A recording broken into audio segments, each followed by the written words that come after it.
Hey guys, this is Joe, founder and host of Startuprad.io. As you guys may already know, I've run this podcast full-time since January 2021. I'm very happy to announce that Anchor FM is my sponsor for this podcast. If you haven't heard about Anchor, it's the easiest way to make a podcast. Let me explain. It's free and it's easy to use, even for a newbie. They're creation tools that allow you to record and edit your podcast right from your phone or computer. Anchor will distribute your podcast for you so it can be heard on Spotify, Apple Podcasts, and many more. You can make money from your podcast with no minimum listenership. It's everything you need to make a podcast in one place. Download the free Anchor app or go to anchor.fm to get started.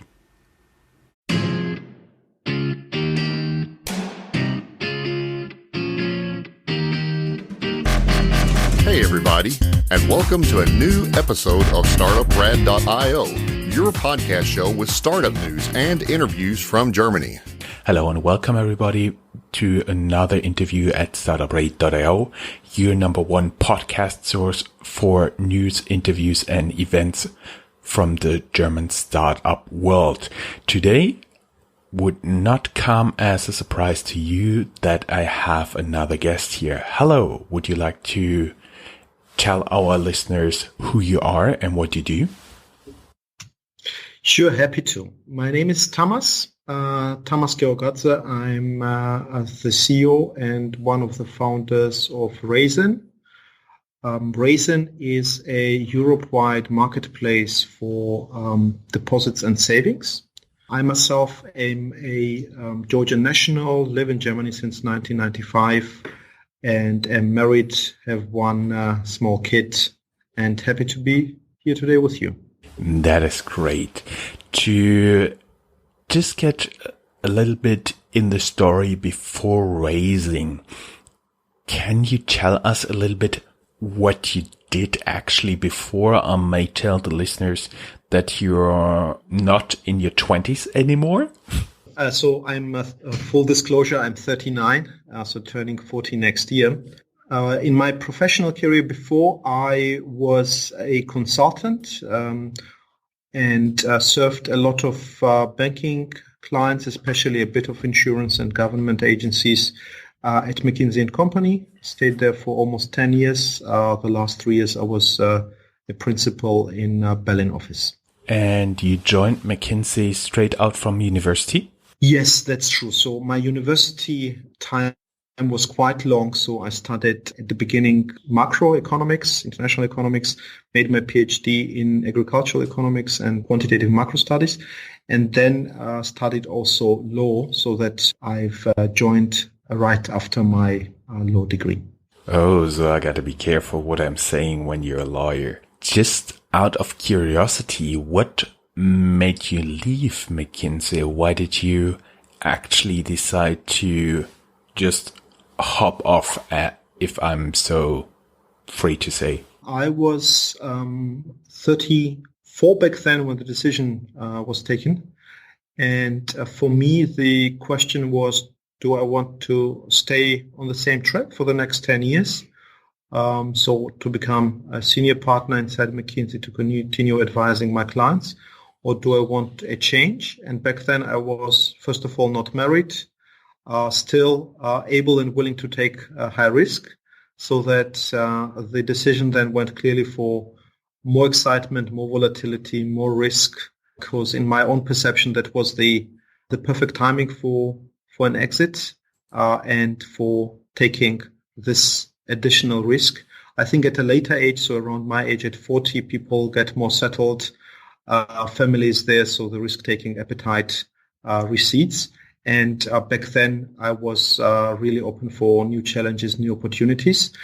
And also the last thing is McKinsey is a great learning place. But as everywhere, after 3 to 5 years, the learning curve flattens. And although it's exciting, international, and functionally very diverse, but one of the things I find particularly interesting is to also see own development continuing. I gotta admit, many consultancies are a good place to actually do a lot of learning and learn a lot of useful tools. And I would be very curious how you actually settled for the business model, for the business area of Raisin, because I just imagine you have been tilted a little bit towards finance, so Fintech would be the most probable. But why Raisin? What did you see? Did you have some magic insights? Did you use some analytic tools? How did you approach that? So back then at McKinsey, since 2007, I was actually responsible on the functional side for the knowledge and client development, specifically for deposit and investment products for the EMEA region, meaning that both knowledge development but also new client development was something I was doing inside McKinsey. What happened back then was, first of all, what I could see also from my clients, which sometimes were banks, regional banks covering several countries, that the savings and deposit rates and markets were very, very different country by country. The second thing is around 2008, of course, the global financial crisis happened and liquidity in the interbank market and the wholesale market dried up. So a lot of banks rushed into getting quickly client liquidity and access to retail deposits. And the last thing is with the continued volatility and with the intervention of central banks, of course, the client rates went down so that the area became very interesting as on the client side, record low interest rates lead to the fact that alternative offers became relevant and interesting. And on the bank side, this became a focus area in terms of creating additional channels and diversification on the refinancing of the bank side. So couple of observations from inside McKinsey, but not only, led to the particular interest for the deposit area. Talking about that, we may add for the benefits of our listeners who are not finance geeks that actually banks have to take on a lot of money. They don't own all the money they're lending out by credit, so they have to take it in from somewhere. And actually, the money you have on a savings account, on a current account, that is actually all money the bank on the other side at least partially lends out in credit. And so therefore, usually the difference between the interest rate they are paying you and the interest rate they're getting is how they make their money in a traditional business way. And so if the banks are in need for more money because they not only have this retail savings, but also wholesale financing, talking about issuing bonds and stuff like this. So if this, as you said, dries up, meaning there's less and less demand for the bonds you're selling, and actually usually you're not selling bonds because surprise, I need a few hundred millions, but actually you have bonds that you need to pay off, and therefore you have to issue new bonds. So when the banks started to see there is less and less demand for my bonds, they have to turn on another way in order to avoid not being able to fulfill promises to bondholders. Is that right? So that's right on a high level. I think the regulators also recognized that on the refinancing side, banks were running two structural deficits before the crisis. And many of the insolvency cases or bail-ins were actually driven by those factors. First was that liquidity duration on the taking side, so on the liability side and on the asset side, were mismatched. And that was widely mismatched, so that banks were refinancing very, very short and lending very, very long, so that they were taking an interest rate risk for a long time.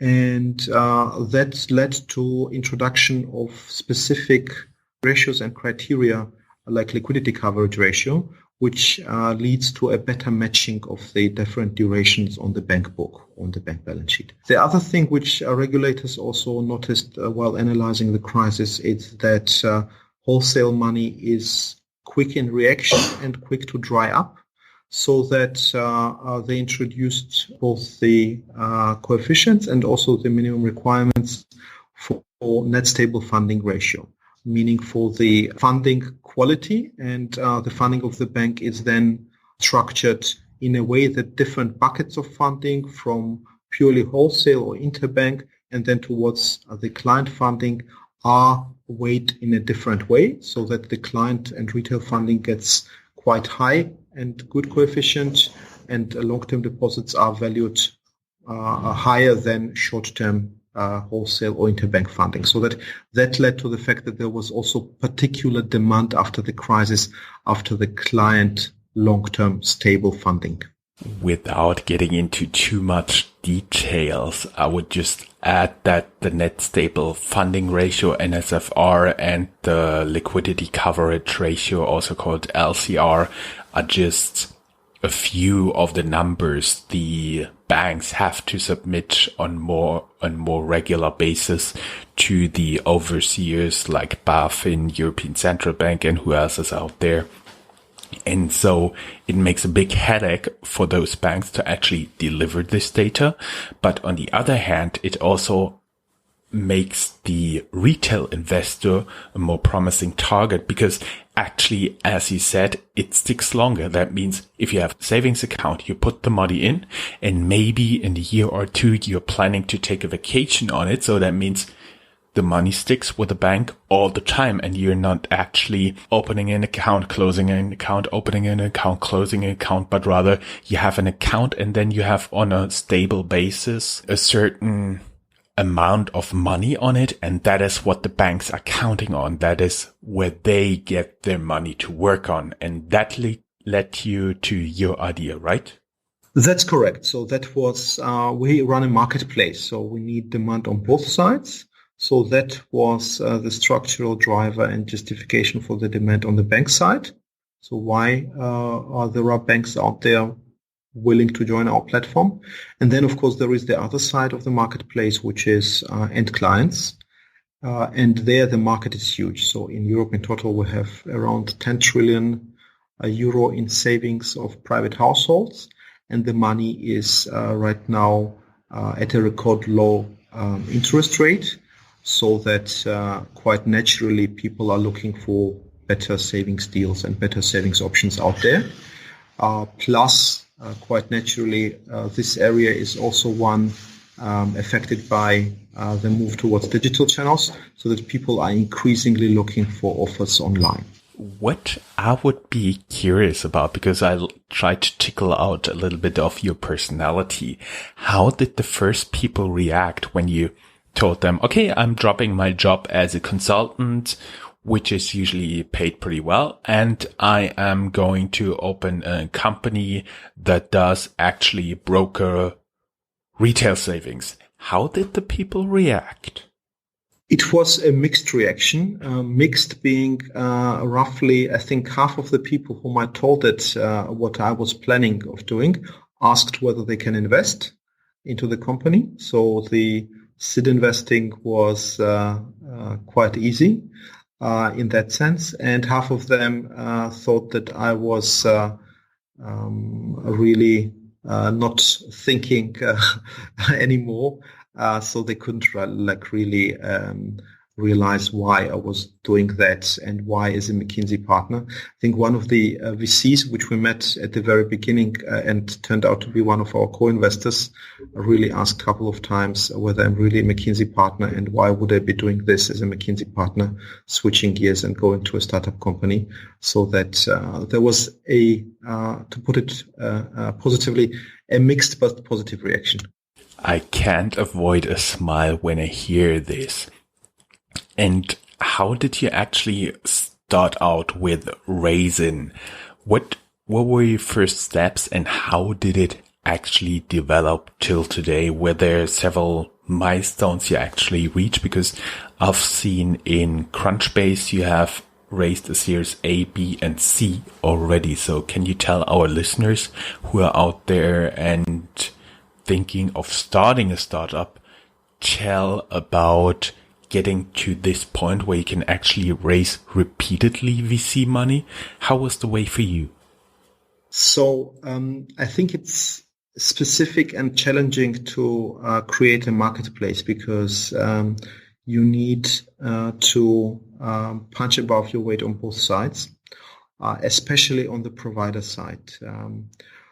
So what we've seen at the beginning is that a lot of banks we talk to like the concept, but no one really wants to be the first or the second one joining. Why so? Because people perceive it as an unproven concept. So this was a first of its kind, so that there were a lot of questions around compliance, anti-money laundering, legal setup, client identification, KYC, and client due diligence rules, so that it was an uncharted territory. And even if you can answer all the questions and have legal opinions, still being a first one joining a business model feels like a bit riskier than being a number 10 or 20th joining the same business model, which is then proven and has had its child diseases. So that was hard and challenging. The second thing which was challenging is that to build up a product which is at the beginning as simple as possible, so that we stripped out almost all complexity out of it, but to make it more progressed and mature over time.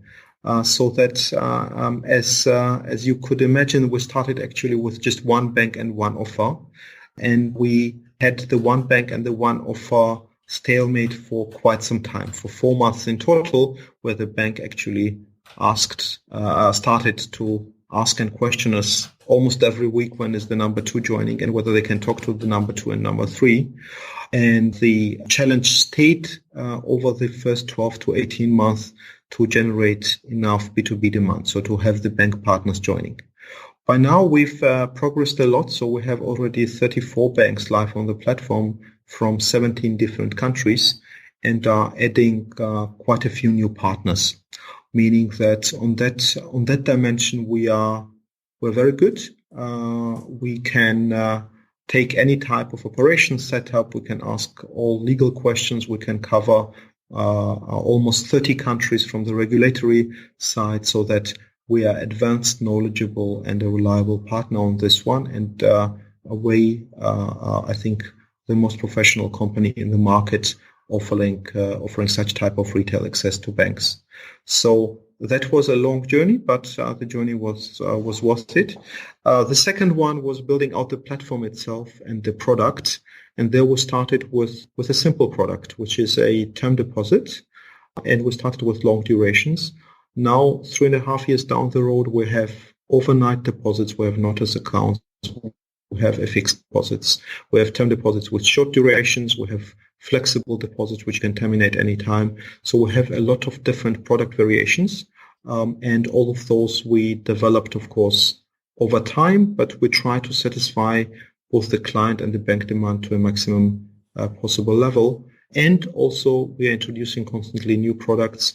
We will be going outside of savings and deposits quite soon, so that we, for the clients, we enlarge the areas of investment or areas of possible investment beyond pure play bank deposits. So that's in a very short nutshell the journey. The raising the funds always remains challenging, of course. I think it's less challenging at the beginning because people just believe your vision, and people believe the quality of the team, but then later on they just do not only trust on their gut feeling and the beliefs, but they want to see hard numbers. They want to see customer acquisition costs. They want to see how fast you are getting revenues. They want to see the growth trajectory, scalability of the channels. So many more hard facts belong to the round B, and even more of those to round C, so that raising funds never is too simple.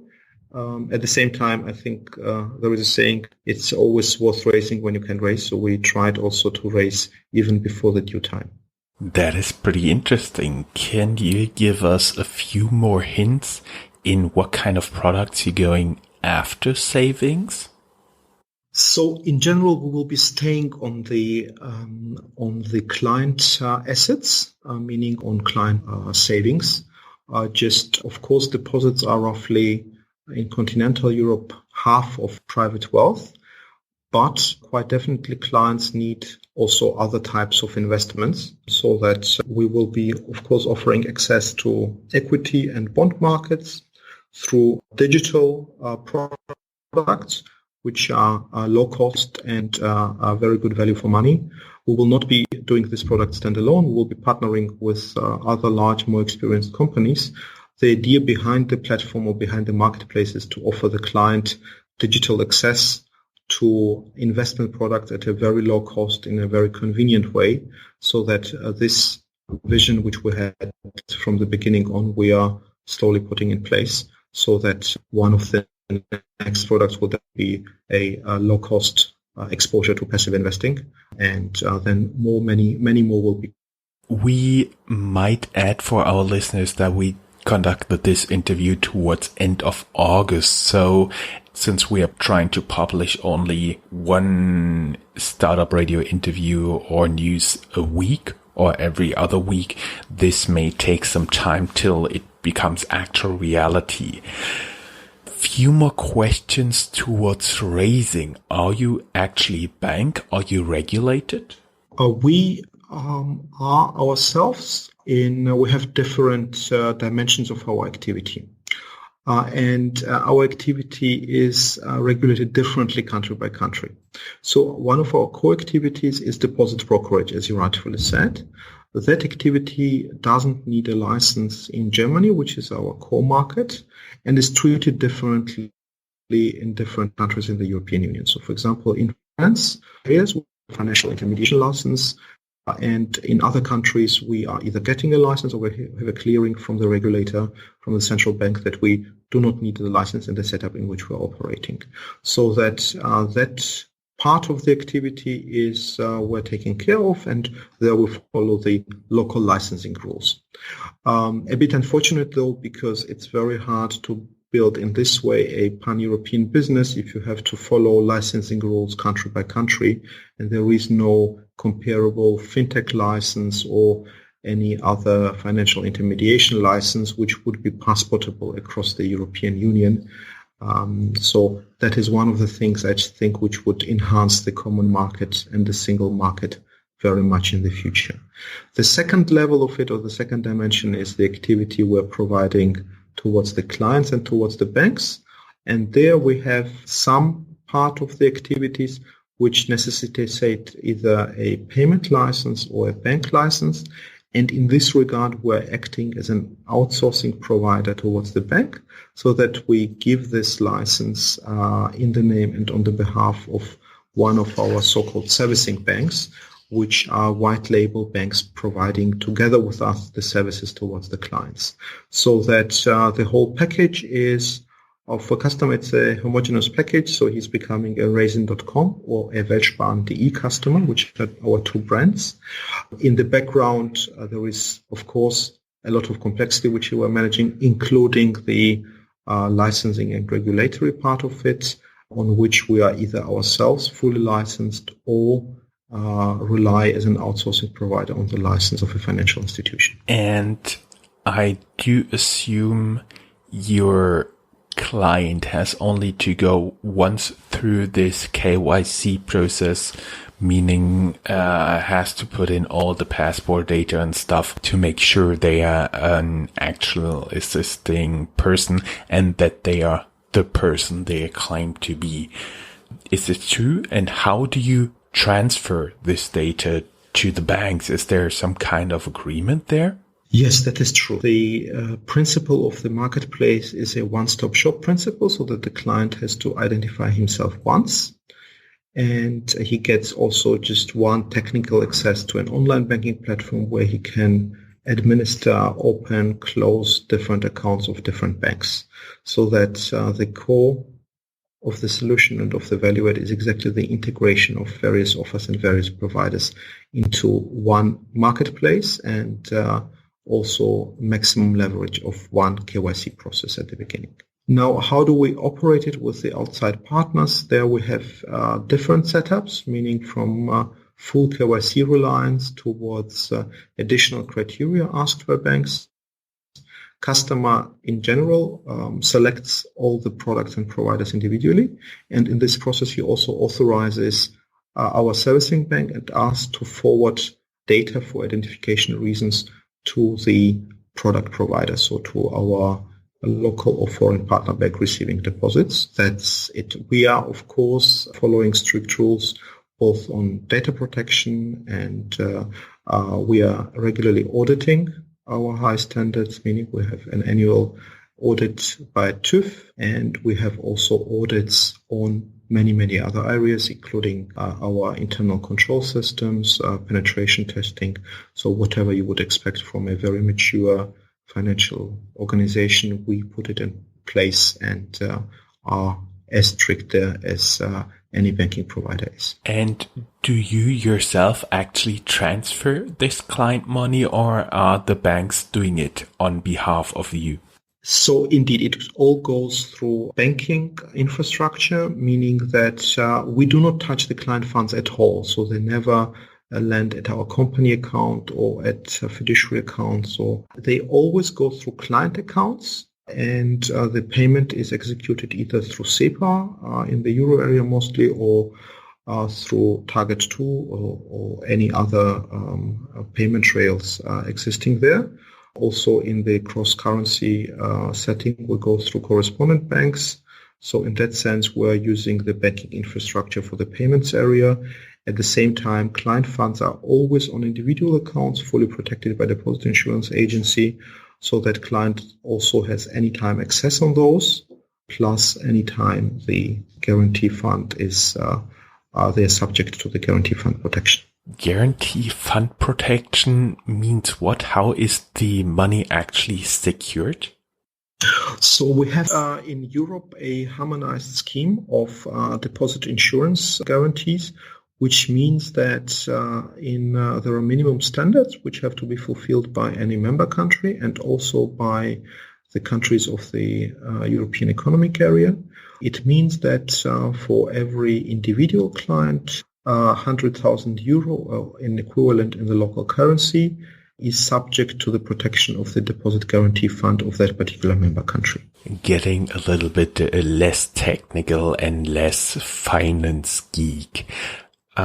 Took from the interview that there are actually trillions out there in potential client money, and you just passed the threshold of 4 billion euros that you actually brokered as savings towards your partner banks. Congratulations to that, but seeing that there are trillions out there, aren't the 4 billions just a drop in the ocean?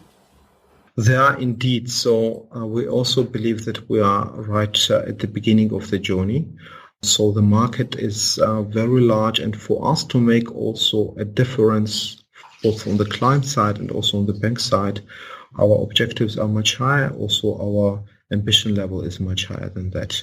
So that I fully agree with you. So 4 billion is a good starting point, but it's really a starting point in a very large market. I would be a little bit curious about your customers. So who are the people that actually invest the money with you or brokered via you?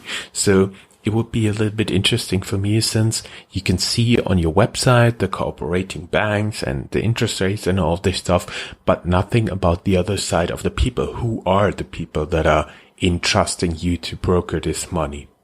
So indeed, we of course educate about our banks, but educate less about our customers. We're subject also, as mentioned, to data protection rules, and we can give some glimpse on our typical customer profile.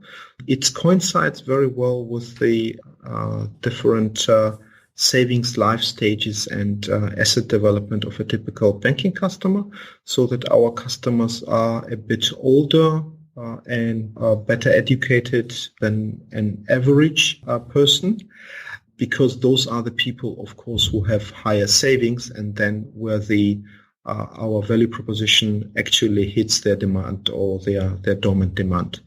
Our average customer is above 50.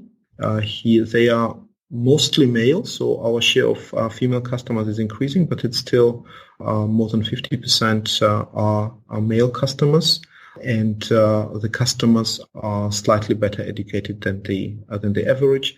Okay, so 10% of customers, so slightly below that number, has a PhD degree. So that's a fun fact about the education background of our affluent client base, which has high level of savings, which are typically male and of course older than millennials, because those customers have then already amassed savings. How high are your actual customer acquisition costs? How do you target those people, and how much does it cost you to get them on board? So we use quite different channels. We list our products or products of our partners on affiliate channels. Of course, have any type of online advertising from using Google AdWords, campaigns with outside partner online. We are also offering the product through outside providers, also financial institutions. So, for example, you might have noticed that N26, one of the more prominent fintechs from Germany, offers N26 Savings, which is an offer powered by Raisin, so that we integrate our offers also into outside partners, financial institutions, banks. We run TV campaigns in our core market, Germany, and rolling that out also broader in Europe. We run out-of-home campaigns, so it's a very wide mixture of different channels we're using. And I did understand you kept quiet about the customer acquisition costs. That's a very accurate observation. So, coming towards the end of our interview, and may just for the reason that right now the internet appears to be very busy and our connection is getting worse, what are actually the incentive for the banks? Are they actually in need of those retail deposits? Do they really want it? Is there like a demand from the bank side? We want to have more and more retail money, because I could assume if they are coming through your channel, they would be a little bit more likely to hop around between the banks that you have as partners, because that would be more easy for them to arbitrage the interest rates. So we indeed see an increasing demand because it has to do with a simple fact that we have more and more banks live on the platform. I think the volumes, of course, the platform grows very much in parallel. We've more than doubled our size this year already, so that we are able also to satisfy the demand of our partners, both in terms of the volume of inflows, but also in terms of the stickiness of the funds. In why are they joining our platform? Those are many reasons, different reasons. Reason is diversification, because we're giving access to the largest European markets, direct platform access. So for them, it's a separate channel. It's a very easy to use and integrate channel, fully flexible, so that it's like software as a service. So they pay only as they use. There is no setup fee or minimum fee. So in that sense, it's quite a convenient, fast to use diversification. It's very simple on the other side. Different currencies. So, for example, we have a couple of banks from Sweden, Poland, from UK, which have on their balance euro assets. So they want to refinance in the same currency, and this is the service we're offering. We have also on the other side offers in US dollar, Norwegian kroner, so that we give also our clients possibility to invest and deposit in the foreign currencies. So in that sense, the access to euro funds is a valuable criteria and value proposition for the banks outside of the Eurozone. Then we have banks which are fully wholesale funded until now, and for them having a, like in retail area, without a lot of effort and building retail infrastructure like own call centers, online banking software, and so on, is a valuable feature. And then we have also, of course, startup banks who want to build up the funds quickly, and that's our platform because it's quite large by now. So that there are different individual cases, different individual backgrounds. I think the common denominator is that the banks like our speed, flexibility, and quality of delivery. And no bank which has ever joined us has left the platform. We know that a lot of investors are listening to our podcast. There have been numerous occasions when startups have been contacted by people listening to our interview who happen to be business angels or VCs. Are you currently looking for a Series D?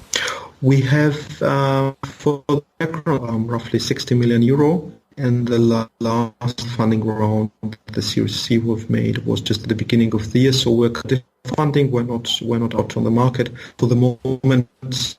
I would say we are not actively looking for. On the other side, you should raise when opportunity to raise, so that we are not actively looking but passively listening. Before I ask my last question, do you think we forgot something important, something you would like to talk about? I think we covered almost all areas. I think one of the topics and one of the areas which we see as a trend and which we are really pushing through is creating for a core area for the client. This is the largest single product out there in the banking. We are creating a open access for the customers and a marketplace environment.